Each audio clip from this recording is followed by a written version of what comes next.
তো গাইজ আজকে আমাদের বাসায় এরকম লোভনীয় গোশ রান্না হয়েছিল।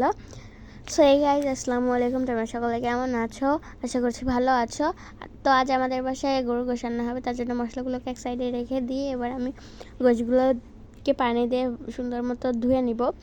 সো এই তো আমার গোশগুলো ধোয়া হয়ে গেলে এবার আমার আম্মু বাটা ঘষা করে নিবে। সো প্রথমে জিরা বেটে নিচ্ছিল আম্মু।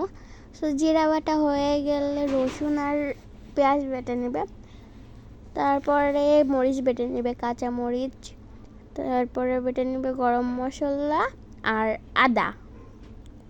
গরম মশলা বাটা হয়ে গেলে আদা বেটে নেবে। তারপরে কড়াইতে আমি গোশগুলো তুলে দিচ্ছিলাম। গোশগুলো তুলে দেওয়ার পরে সব বাটা মশলা দিয়ে দিচ্ছিলাম একে একে করে। সো বাটা মশলা দেওয়ার পরে ওর মধ্যে রসুন, পেঁয়াজ আর তেজপাতা দিয়ে দিলাম। তার মধ্যে ধনিয়া গুঁড়া, হলুদের গুঁড়া, শুকনো মরিচগুলো আর লবণ দিয়ে তার মধ্যে আমি তেল দিয়ে এবার মাখা করে নিব। সো এর মধ্যে আমি আমার হাতটা ধুয়ে দিয়েছিলাম অল্প পানি দিয়ে। তারপরে এই তো গোশগুলো হয়ে গেছে রান্না। তারপরে এর মধ্যে ফোড়নে দিয়ে এই তো অনেক সুন্দর লোভনীয় হয়েছিল দেখতে এবং খেতে।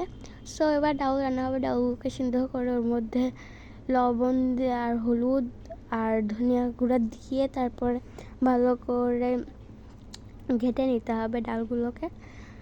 সো একটু ঘাটাঘাটি হয়ে গেলে এবার ওর মধ্যে পানি দিয়ে এবার ওর মধ্যে ধনিয়া পাতা ছড়িয়ে দিতে হবে কয়েকটা। এবার ওর মধ্যে একটু পেঁয়াজ আর রসুন দিয়ে ওর মধ্যে ডালগুলো দিয়ে দিতে হবে। সো আমার ডাল রান্নাও রেডি। আজকের প্রত্যেকটা খাবারই কিন্তু অনেক লোভনীয় এবং স্বাদ হয়েছিল। আজকের ভিডিওতে তোমাদের কাছে কেমন লেগেছে অবশ্যই জানাবে। আল্লাহ হাফিজ।